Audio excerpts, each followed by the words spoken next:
ஒரு 50 கிலோ பொறுமையா பார்த்துண்ணா. ஒரு மூடி கூட 50 கிலோ வந்து சூப்பரா இருக்கும் இல்ல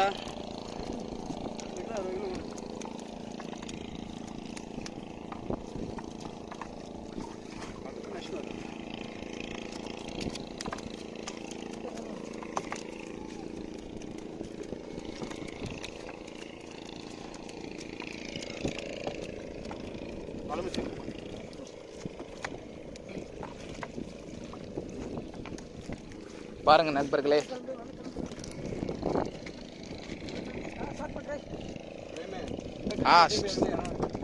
இல்ல இல்ல 10 10 10. பாருங்க நண்பர்களே, இவங்க தான் ஐயா பெரியவரே. ஹாய் காஸ், வணக்கம் சொல்லு. இங்க பாருங்க நண்பர்களே, எந்த வழியில யாரா வந்து இதுன்னு பாருங்க.